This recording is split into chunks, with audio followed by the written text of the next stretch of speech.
Hi everyone, we're going to get started in just a minute. Just making sure that everybody is able to log on without any issues. And so we do have a lot of people registered for this morning. So thanks everyone for joining us, and just hang tight for one more minute before we get started.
Okay. Thank you everyone for joining in today's first session with Spotted Horse. My name is Chant Chang. I'm the Executive Director of Diversity and Inclusion here at Sprott Shaw, and I'm thrilled to be able to introduce Spotted Horse in just a minute. I want to acknowledge that I am on the traditional, unceded, and ancestral territories of the Musqueam, Squamish, and Tsleil-Waututh. I know that people are joining in from all different places, and so that's just where I am at right now, and just feeling very grateful, honestly. This weekend, I had a lot of different activities, and there was a few drops of rain on Saturday that I mean, it wasn't a problem, but it just reminded me of how much rain is needed for us during the summer. But then sunshine, of course, came out unexpectedly yesterday, which I thought yesterday was supposed to be cloudy all day, and so it was able to smile on the gathering that I had with my family and friends, and so just so feeling so blessed and so grateful for our ability to be in this land. I do want to also just let everybody know that there a trigger warning for Spotted Horse's sessions today, as some of his stories do touch on themes of alcoholism, abuse, and use profanity. Although these topics are distressing, they are important to hear and acknowledge as part of Spotted Horse's story and history and the story of Indigenous peoples. And I encourage anybody who needs support to seek out that support in whatever form you need to, whether it's stepping aside for a minute or talking with somebody for those sections of the story. Okay, so I am very thrilled to introduce Larry Spotted Horse Fenton, who is from Pavilion Indian Band in St'at'imc territory and resides in Kamloops along with his wife, Dakota Tomma, who's from the Skwlax Indian Band. And he is connected to the Kamloops Indian Band as well, from his adopted dad, John Leonard. And just after spending some time with Spotted Horse and talking with him, I know that he is just such a positive person. He works with youth, children, people of all ages, to really experience, and I love this, Aboriginal pride, and encourages everyone to push themselves to be better versions of themselves. We are going to be recording these sessions. This first session this morning is the life of Spotted Horse, and it is one of not one, but not two, not three, but four different sessions today that Spotted Horse is going to be leading. So I'm so happy to turn it over to Spotted Horse and to hear his words today. So over to you. All right. Boom. White tip, stuk skaha request. Hello everyone. My name is Spotted Horse. Um I guess to start everything off, I'd like to thank everybody. Cook St'at'imc for actually joining me today. For a lot of a lot of my story today. Yes, most definitely. It was a very challenging lifestyle that I grew up with, but in the same sense, it was very for me, it was very powerful as well because I got to learn lot of different things in a different way. And most definitely, I'm grateful and I'm thankful for that every single day of my life for everything that I went through, everything that I got the opportunity to learn from, everything that I got the opportunity to see things in a different light. Um, there's tons of different things out there that I never used to look at the way I look at them today. For for instance, one of them is basically for my mother and my father, right? Going into the story, my mother was an alcoholic and my father was never there in my life. And I used to be very upset, very angry years ago about, having that kind of mother in my life, that kind of a father in my life. I was really, I was really angry about it because, I used to always think that I deserved so much more better because for myself, I wanted to be a better person, at least for myself. For back then, it was, I didn't exactly have a family back then, but well, my brothers and my sister as well. And so, I just wanted to be a better person, right? For my friends, for my family. And so, it seemed like it was really challenging. It was a really challenging time. And especially for a lot of the things that I've went through. And you know what? Today I'm really grateful for it. I'm grateful for it because it was an awesome teaching in my life. Not only in my life, I'm pretty sure. So, eventually a lot of different people out there may start having a different view on their life as well as we go through this story. Um, so I'm going to start it off with, with my childhood as I was growing up. As a child, when I was growing up, there was a lot of different challenges in my life as to what I was going through as a child. I used to go through a lot of physical abuse, verbal abuse, mental abuse.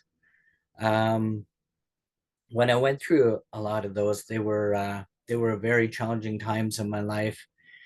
And when I went through them, it was almost kind of like an eye opener on for myself on how what life could end up being like.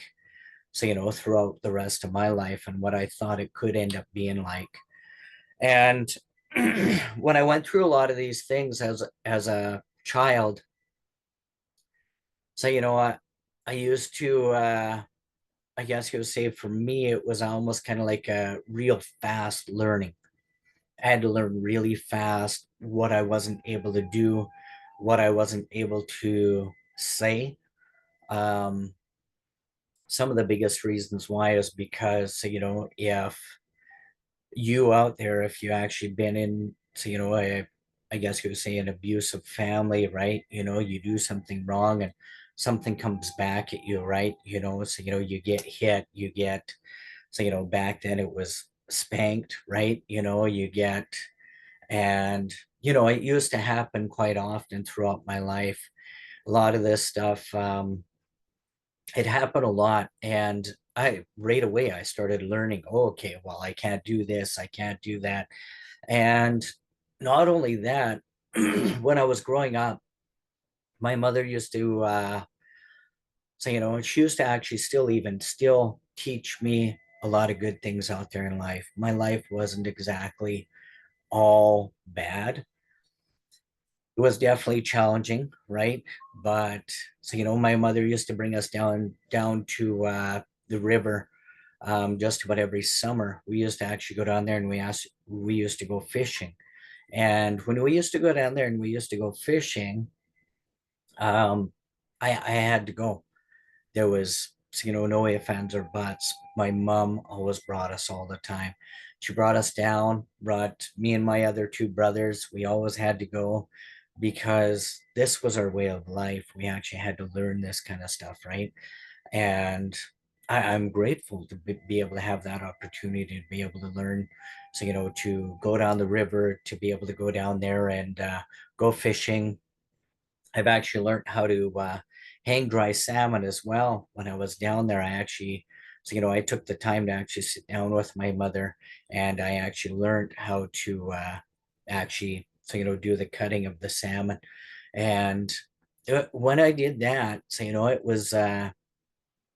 it was still a very challenging time because no matter what, my mom was uh she really liked her drinking, right? She really liked it a lot, and it didn't matter where she went. She basically she had to have it. She had to have it in her life. um some of it, from what I understand, is basically it's because of what she went through in her life as well. And so, there was a time, I'll actually get to that at a later point in my story about learning about that as well, of asking her about, some of her challenges in her life as well. But when I went through a lot of those challenges of going down the river, going down there fishing, learning all that, and I was grateful for it. And we brought a lot of it back home. And when we bring a lot of it back home, uh, basically from there, because we have a freezer full of fish, a lot of the other meats kind of didn't get bought around that time, right? Right from fishing season till, who knows? I think a lot of the times it would last till maybe even early spring. Sometimes some of the store bought meats were, very sporadic. It would just happen just because, my mother felt like having something different. But majority of the time, I was actually, throughout that time, I was actually raised with a lot of fish in my life. I was grateful for it, but most definitely eating a lot of it in my life, I've learned that when I ate it, it was, it's almost like eating the same thing over and over again. And when I did that, I seriously got tired of it. And here's actually a really, really funny story, part of my story. I was eating it so much that I was eating it for dinner. I was actually eating it for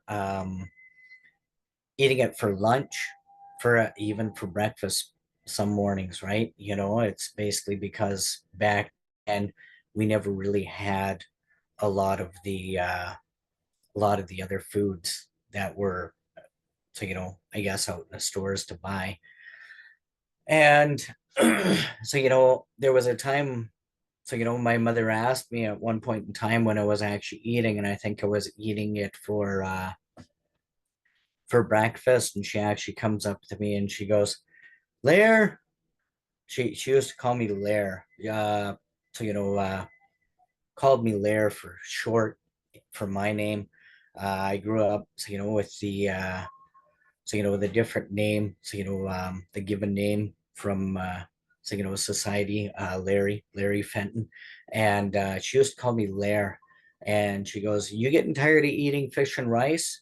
I was like, "Yes, yes, we've been eating this for quite a while, right?" And I would, of course, back then I would just shake my head and that would be it, because I knew So, not to say the wrong thing, right?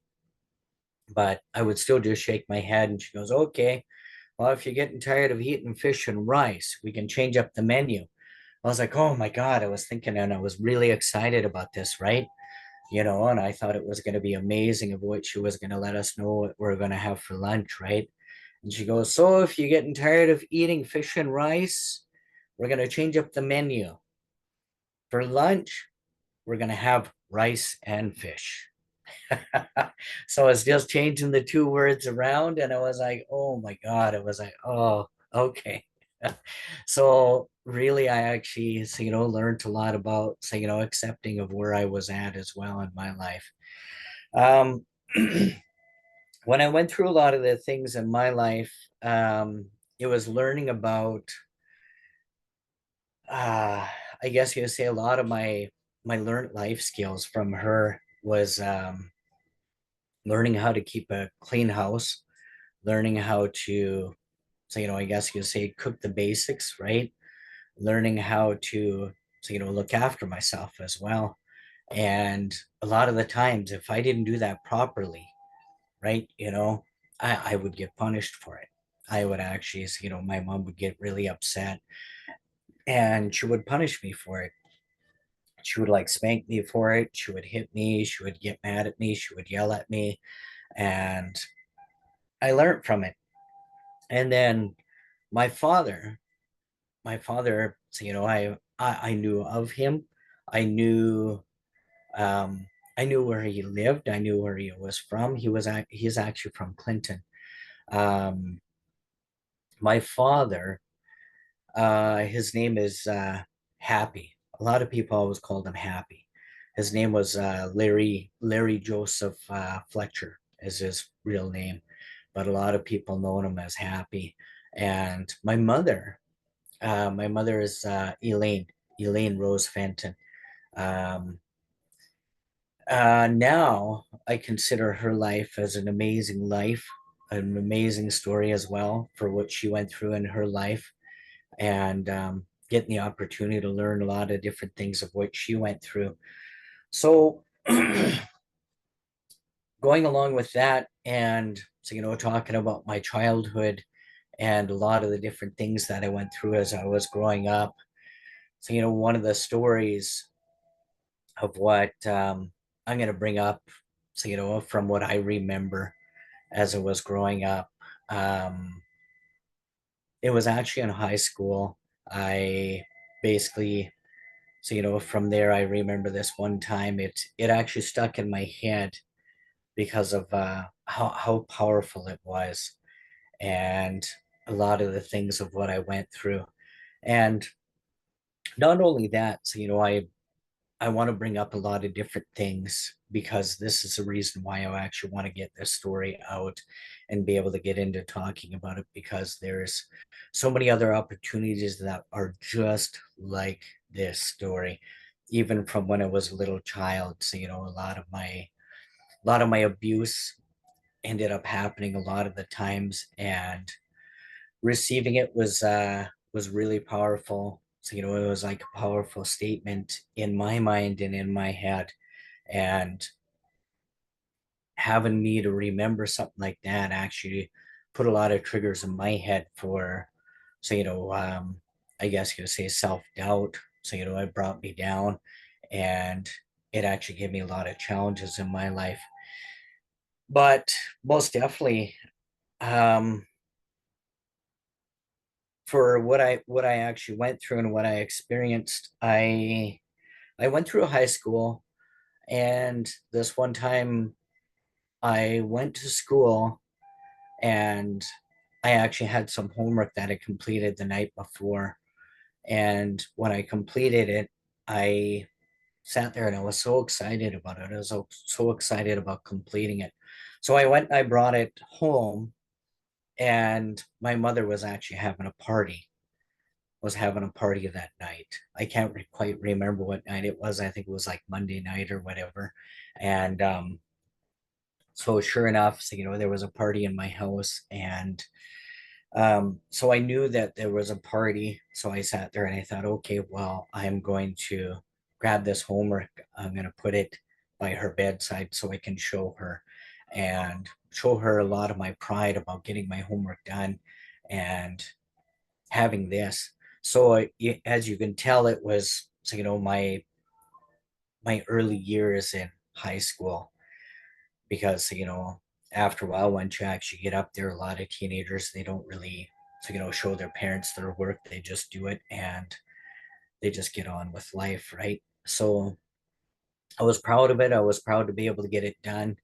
So I sat there and I brought it into my mom's room and I actually laid it by her bedside. And so, I went back to my room, and whenever these parties happen, I will stay in my room. And so, I ended up buying myself I guess you'll say, like a personal lock on my door, a privacy lock. And I would lock my door just so that I knew that nobody was going to come in and bother me during a lot of these parties, right? But a lot of the times it still happened. A lot of people would always come banging on my door and just wanted to talk, wanted to see me, because they knew who I was. They knew my mother. They knew, so, they knew of my brothers. They knew of me. They just wanted to come in and say hi, or so, or my mother would call me out, and I would have to go out there and say hi to everybody that was there at the party. But so I went into my room and I kind of stayed in my room, so, throughout the night. And so, this is a time where it was actually, I guess you could say, between, so, close to the end of the month, right? And so basically we didn't exactly have a lot of food. And what food or what money we did have, so, my my mother chose to spend it on alcohol.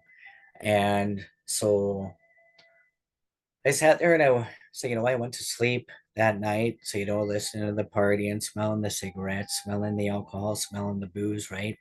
I went to sleep and I woke up the next morning and I kind of forgot about my homework, and I left my homework in my mother's room.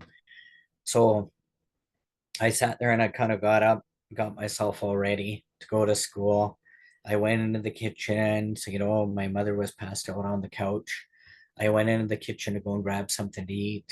And so, looking in the fridge, looking in the cupboards, looking around, and I was like, oh man, yeah, there's nothing to eat, nothing to eat. I was like, okay, all right.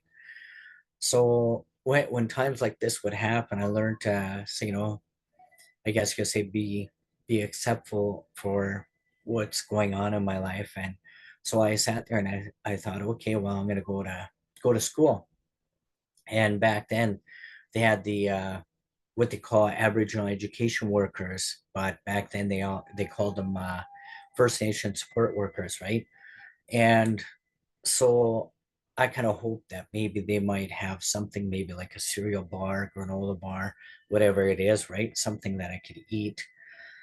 So I ran all the way to school. I made it to school and I made it just on time.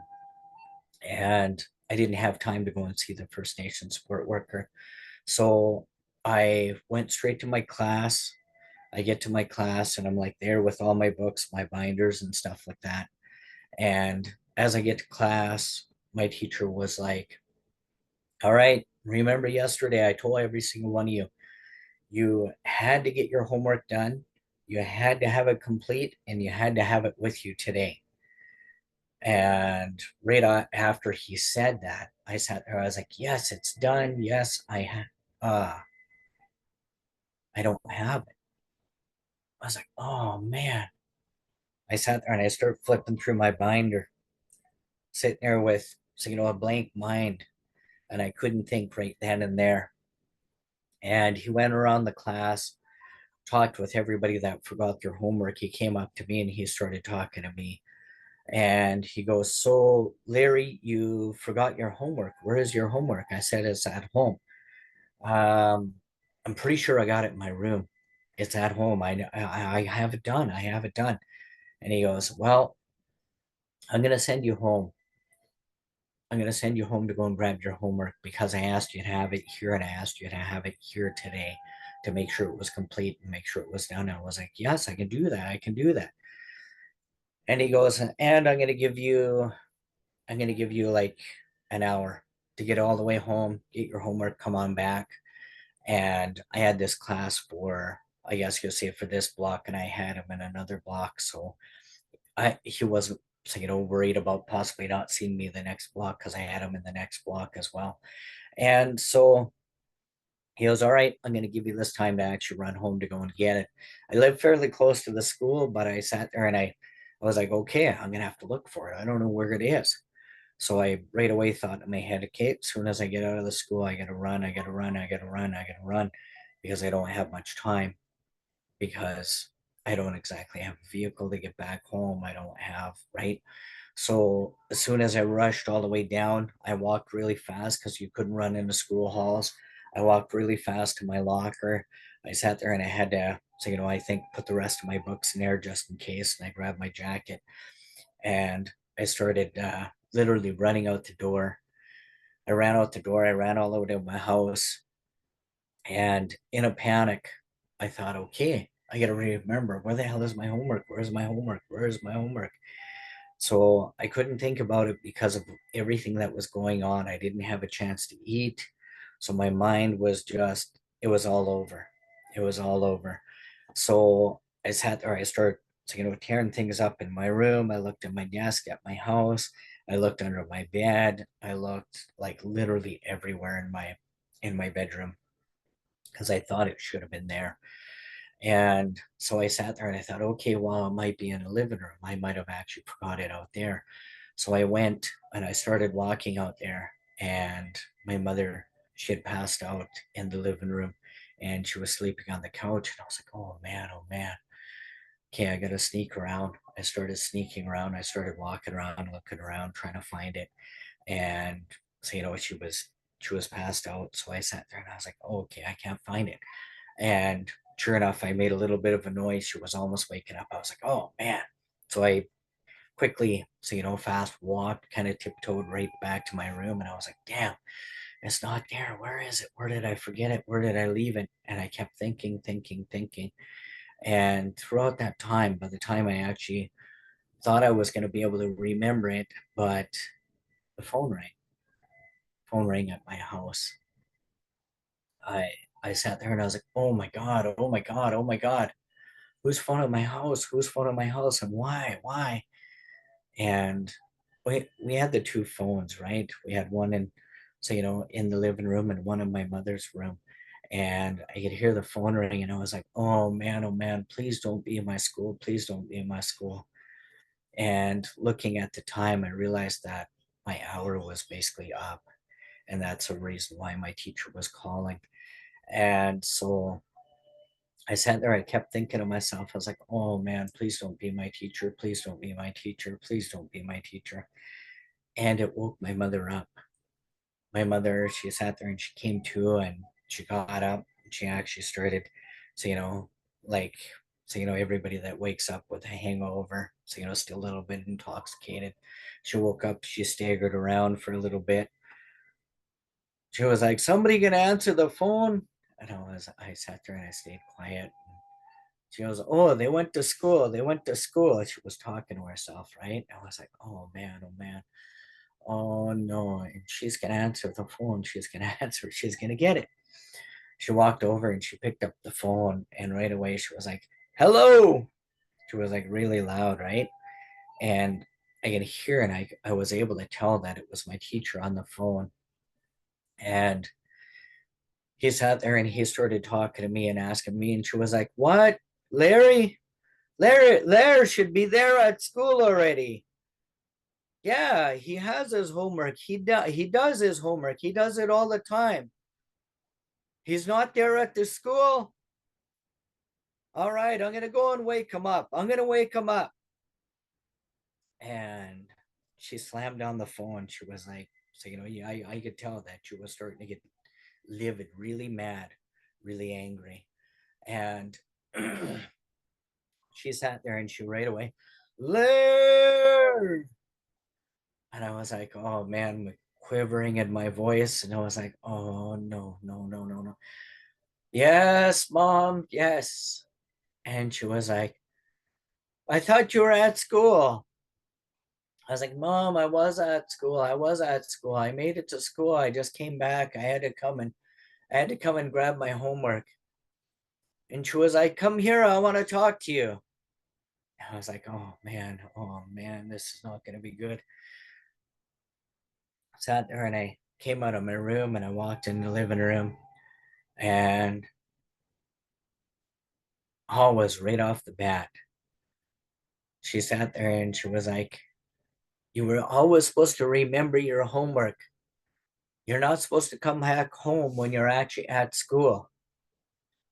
And right after that, I was like, I know, I know. And after that, my head was starting to go down. And I sat there and I told her, I forgot my homework. I forgot my homework. And right there, you fucking little shit. And she sat there, she right away, she jumped right up like she had this powerful surge of energy. She jumped right off that couch and she right away came running after me. And right off, instinct kicked in. I was like, "Hey, I gotta run, man. Oh man, my mother's after me, my mother's after me."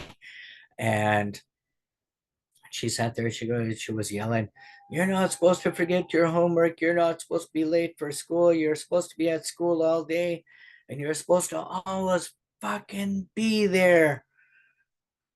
You stupid little shit. And she would be running after me. She would run and she'd have these very, so, big rings on her fingers. And she was running after me, and as I was running, her fists were actually, so, say she was swinging her fist right at me and swinging them at my back. And she started, so, punching. She would actually eventually just get a little bit of my back and ow, that hurts. And I was running and I was starting to cry and I'm sorry, I'm sorry, I'm sorry, I'm sorry. And then she kept going. Man, it felt like it was almost kind of like bullets. It was happening. So, one after another, just going like crazy, right? And I'd sit there and I would feel it and I was hurting. And then I kept running as fast as I could so I wouldn't get so many punches, right? So many hits. And she did a lot of that. And while I was running around, I was really trying to, oh man, I got to think about where's my homework? Where's my homework? Where's my homework? I got to grab my homework and I got to get out of here. So I sat there and I was like really thinking really fast. I was like, man, there it is. I think that's where it is. I think I left it in my mom's room. I remember now. I left it. Man, I wanted to show my mom. I wanted, and so I sat there and I went run into her room, and and opened the door. And so, of course, she had me right there. She got me down for a little bit, and as I was down, I sat there and I had to still get back up and go and grab my homework. And I got back up. I went into the room, and between the between the bed and the wall, and her bed was facing one of the walls, and I had to go in between that spot right there to grab my homework because I remembered that's where it was. I put it on the floor because I thought she was going to come into her room and she was going to fall asleep in her room, but she didn't, right? And so I went running at her bedside between the bed and the wall, and it was like, so, still getting punched on my back, still getting punched on the head. And I kneeled down, and I was kneeling down. She was just swearing at me like crazy. So, calling me a fucking little shit, you stupid little asshole, just like literally punching like crazy. And I was like, I'm sorry, I'm sorry, I'm sorry. I said, I'm sorry, it hurts. I'm sorry, I'm sorry. I grabbed my homework. I was just trying to show you my homework. It is done, it is done. And then after that, just because I knew it was going to really start getting to my head, I sat there and I dropped my homework. I grabbed my hands, covered my head as best I could, and because I knew it was going to start coming to my head, and no matter what, those fists are hitting my hands. They hurt my hands so much I had to stop, and I just had to sit there and just like waterfalls just start coming down my cheeks. I was crying like crazy. I was crying. I was crying. I was just And then I was just so beat. I was so hurt. And I sat there and I kept thinking, man, why do I deserve this? Why am I getting this? Why is this happening to me? Why do I have this life? Why do I have? And it broke me. I went down and I was crying so much. I was hurt. And after that, she sat there and she stopped and she was like, you better start getting your ass to school. And I was like, okay, okay, I will. And so I sat there and I sat up for a second and I will start wiping my tears away. I was wiping them away. I was like, oh man, my back is so sore. My head is sore. I gotta go back to school. I gotta go back to school. I gotta go to school. Take a deep breath. Take a deep breath. What do I want to do? What do I want to do in this moment, in this time? Kept thinking in my head of what I wanted to do if I actually still wanted to go back to school, or if so, because of what I went through. Am I actually allowed to just stay here? And I was like, no, my mother won't allow it. Could I actually just run away? Could I actually maybe this might be the time, right? Maybe I'm tired of this. I'm tired of this life. I'm tired of this. I don't deserve any of this kind of stuff. Maybe this is my time right here. Maybe I'm done. I'm done with life. And I sat there and I contemplated for the longest time. And I got myself ready. I fixed myself up. I wiped my tears away as best I could.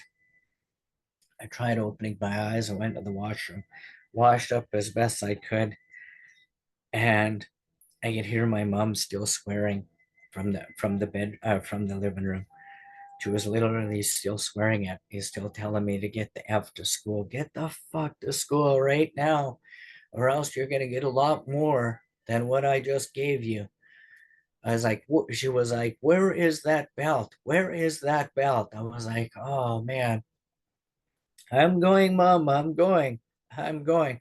I'm going to school. I'm sorry. I'm sorry. I came to grab my homework. I came because I needed to grab this piece. It's done. I don't know why you're still punishing me. I don't know why you're still beating me. I don't know why. She goes, because you already know, you little shit. You always do this to me. You always get me mad. You always get me angry. I was like, oh, I'm sorry. I'm sorry. It won't happen anymore. It won't happen again. I won't forget my homework. After that, I had to wipe my tears again. And then after that, I started running back to school. I ran back to school and I made it back to school. And a lot of the thoughts of, so, having that hunger feelings, that real hungry feeling of where you feel that little bit of acid burning in your stomach and you're really hungry but yet you you feel afraid. You feel very afraid for basically because back then I knew what social service was about. I knew I couldn't say anything to social services because back then I had babysat for a lot of these people out there that were my mom's party friends. And a lot of them used to always tell me that they could not know, the police could not know, these people could not know, nobody could know about what was going on in our house. Or a lot of those kids that I was babysitting for were going to lose their family. Their siblings were all going to get split up. They were going to go into the system, and they were going to lose each other. And I remember hearing that. I remember learning about it. And I sat there and I was like, no, I'm not going to let this happen to me and my brothers. I'm not going to let this happen. I can't let anybody know. So when I got there and I got to school, did the best I could. And I was like, oh, I went and I grabbed my homework and I had my homework. I was like, here's my homework. I gave it to my teacher. And he sat there and he goes, I called your house. I was like, I know. I asked you not to call my house. I asked you to please don't call my house. And he sat there and he goes, "Are you okay? Are you okay? Are you fine? You don't look okay. From the time when you left here and from the time when you got back, you don't look okay." And I was like, "I'm fine. Um, I'm fine. I'm okay. I'm okay. And I know I'm okay. I'm gonna be okay." And right then and there, he sat there and he told me, "If there's ever anything, anytime you want to talk to me, you want to come and tell me something, you want to let me know anything, you can come to my office, you can come to my classroom, you can talk to me anytime and let me know if you're not okay." And I was like, "Oh man, it's my life. What do I do? What do I do? What do I do? I can't do that. I can't do that. How do I do this? How do I do this where I keep my brothers in my life, where I keep, so, I don't want to lose connection." That's my mother, though. That's still my mother, even though she is physically hurting me mentally and physically and verbally, hurting my heart. And I sat there and when I got all those beats, and I sat there and I remembered, no matter what, for my brothers, my brothers, my brothers, my brothers. And I'm okay. I'm okay. I'm okay. And throughout that time, as me and my brothers, we started getting older, we started learning together, all three of us, learning to stand up for one another, learning to fight with one another, to keep this from happening over and over again. And throughout that time, it still brought me down enough where I kept thinking, suicidal thoughts. And when I had those thoughts, I had this bike. I used to bike all over Kamloops, bike everywhere. And I came across the Friendship Center. And when I went there, I had this mentor of mine. It was a youth worker. He's actually, oh man, bless his heart, taught me so much. He's an amazing man. So, when I went there, he actually taught me a lot about everything. So, I discussed a lot of my things. I told him, and none of this stuff can leave this room because of what's going on at my house. I don't want to lose my brothers. I don't want to go through the system. I don't want to, right? And he was like, "I understand and I know." He goes, "But you gotta at least look after yourself. You gotta look after you." And I was like, all right, okay. So learning a lot of different things about there, and he actually put a lot of different things into perspective for me when I went through all that kind of stuff. So, he kept me thinking positive thoughts, feeling positive about myself. So, he sat there and he goes, "You know what? Some of the things that you learn from this, so, it may not be all positive, but you can actually turn it around. You can make it, take something out of there. There's something in there that you can grab that can be positive." Back then, I went, "No, no, what is it? There is nothing. There is nothing there. Nothing there for me, nothing there for my future, nothing. It's all negative." Man, my mother was so angry and so mad at the whole world. And it wasn't until I started working on myself, I started realizing a lot of the positive things that I can actually take out of that time and moment. Turning it around that little bit more, learning a little bit about myself, and learning back then, my mother drank so much, I did not want to drink. I did not want to drink. And I did not want to drink until, so, I, at that time in a moment, I didn't want to drink at all throughout my life. So I did not drink throughout my life. I and once I got up there around 18 and 19, and I remembered having these thoughts in my head, and it was like, oh man, thinking about the future, thinking about, so, things that may actually happen in my life, things that may come around. And I was like, I know I'm going to have kids. I know I'm going to have kids. It's in my heart. It's in my heart. I know I'm going to have kids. I know this is going to be challenging, but my mom drinks enough for the both of us that I know I don't have to. But if I don't know anything about alcohol, if I don't know anything about drugs, how am I going to be able to teach anybody if I don't know? So I sat there and I was doing my best to be strong in my head, strong in my head. This is all I'm going to do. I'm going to actually do this as a experiment. I'm going to learn. I'm going to learn about alcohol. I'm going to learn about drugs. I'm going to learn about smoking cigarettes. And I was like, all right, I'm going to do this. I'm going to do this. So it was just before my graduation. Um, I remembered calling up one of my friends and I told him, yeah, let's go out. Let's go out. Let's go and get some, let's go out and get some beer. Let's actually drink. He's like, whoa, really? I was like, yeah, I actually want to do this. I want to do this. I want to do it. Right. And we ended up drinking.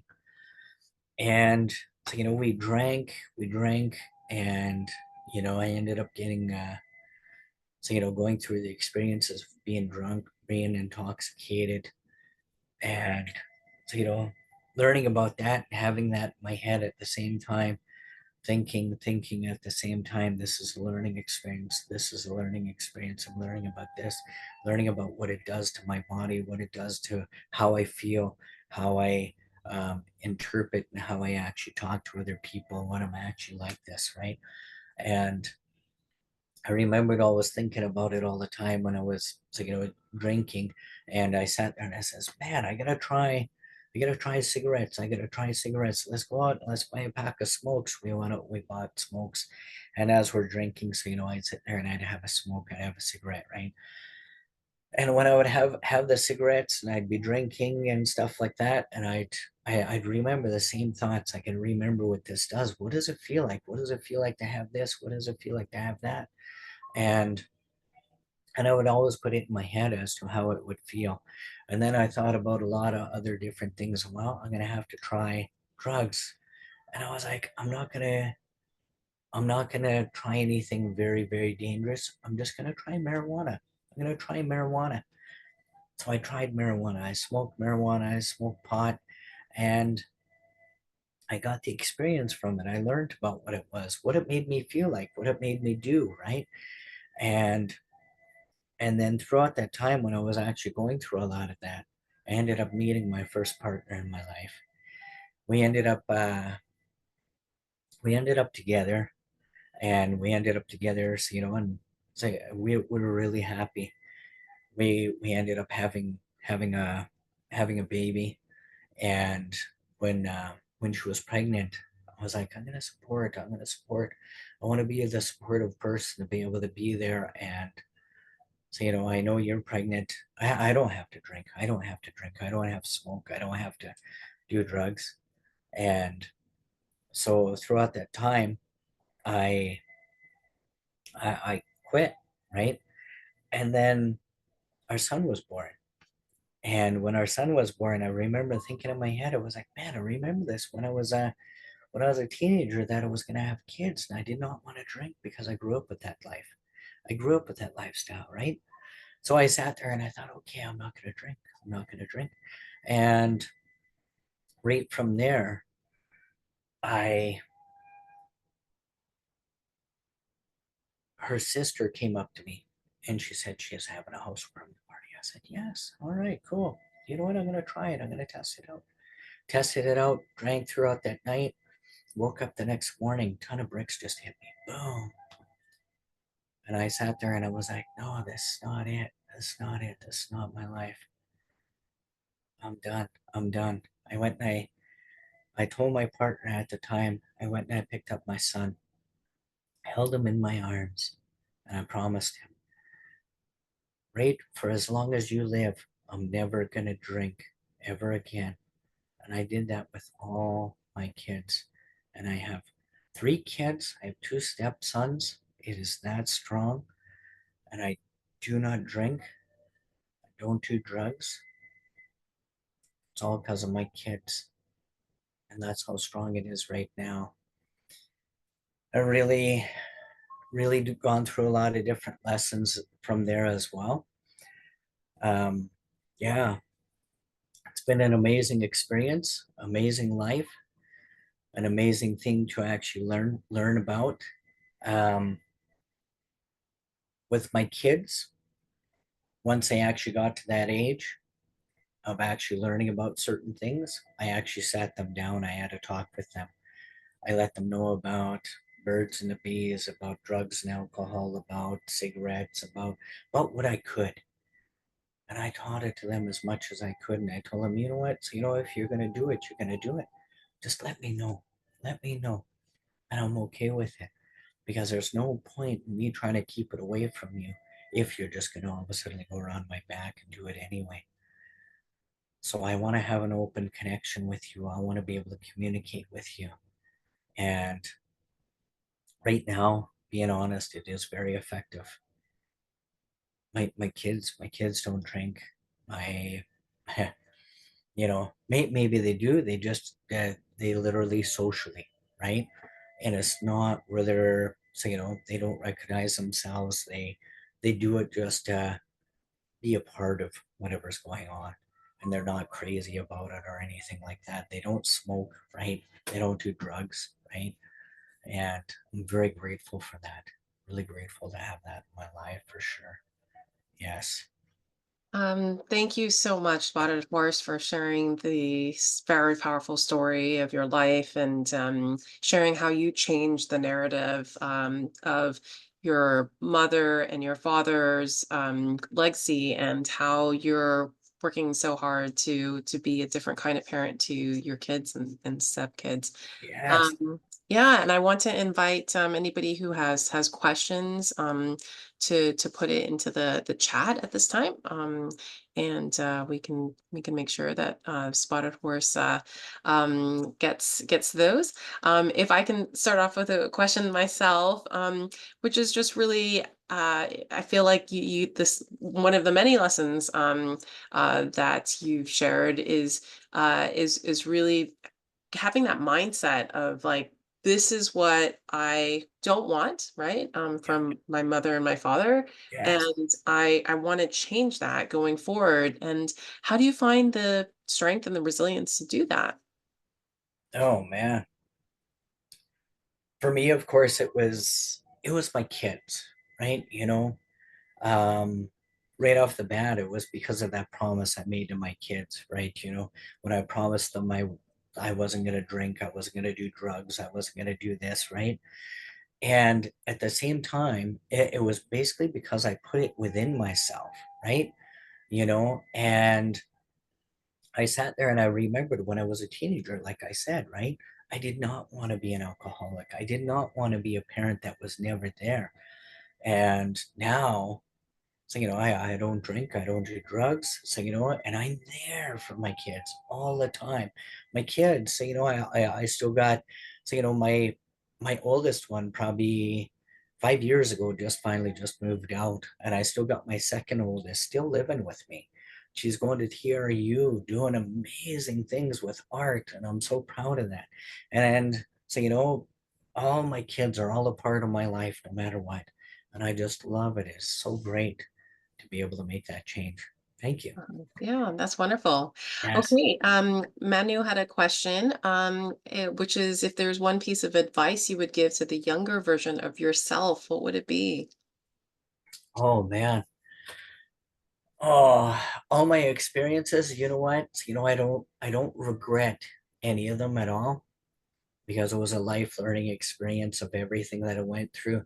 But I guess one piece of advice that I could actually give myself, um, is really at that time and moment when I was so angry at myself for not having the right parents, right? I had this mother that was an alcoholic. I had this father that was never there in my life. And I was so angry at myself for having those kind of parents, right?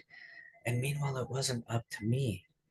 So, it was the creator that actually brought me into their lives.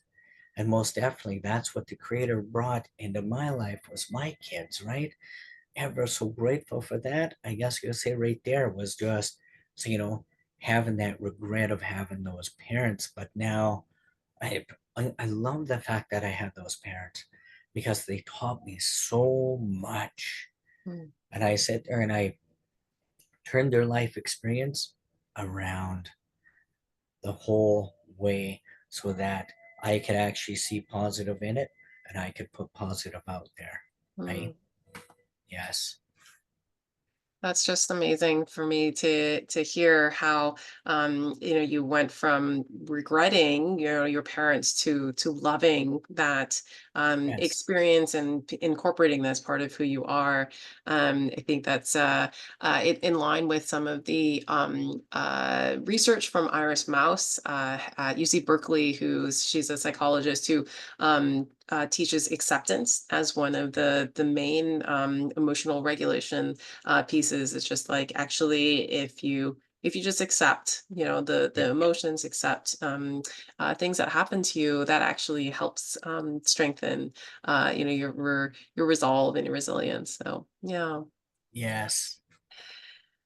Yes, most definitely, Um, I sit there and I think about it and I think about a lot of different things that I went through in my life, right? So, some of the other parts of my story, right? I went through two very big separations in my life with my past partners and even learning from that as well. Man, oh man. The one mentor that I talked about that was at the Friendship Center, man, he uh he actually taught me a lot. He came up big for me during those times and moments of a lot of my challenges in my life and instilled a lot of things up here for me to be able to share, pass on with a lot of people out there. And I thought it was truly amazing because I kind of think my life might have even back then might have actually even gone down a different path as well. But having him there, gave me that extra strength, right? And no matter what, I know it was never ever gonna go, down the alcoholic path, go down the drug path, right? Because of my kids, but the possibility of still, no matter what, suicidal thoughts always kept coming into my head, right? Because of a lot of different challenges that I went through, and having somebody out there with such amazing knowledge to be able to pass on to me. And I was like ever so grateful to be able to learn a lot of different things from him. His name is Rob Dennis. Yes, a truly amazing man. Ever so grateful for him. Thinking about him makes me feel emotional because he taught me a lot, right? He brought a lot into my life, and I'm always grateful for learning a lot from him. Not only him, there was a lot of other different mentors that I do have out there. There's actually virtual mentors that I have, as long as mentors that I actually rate in person in my life that actually, that I get the opportunity of spending time with. He was one of them, was Rob Dennis. And I got another mentor of mine that actually taught me a lot as well. His name's Wes Joseph, my cousin. Another amazing man, amazing life as well. So hearing a lot of his stories as well, and instilling a lot of different teachings up here to be able to put out there for a lot of people out there that I share with. Yeah. Yes. Amazing. Spotted Horse, you have every reason in the world to be bitter or angry, and you are full of light and love and joy. And I hold my hands up to you and thank you for your sharing your stories and for yeah, being just such a positive force in the world. Thanks to everybody, to all of you for joining this session today. It is 11 o'clock, so we'll close it out now. and give Spotted Horse a bit of a break before he comes back at noon. And I hope that many of you will join us for other sessions later today. There's one at noon, 3 o'clock, and 7 o'clock. So take care, everybody. Thank you, Spotted Horse. See you soon. Yes. Cook stitch 'em. Cook Cook stitch 'em. Jam. Cook Jam. Yes.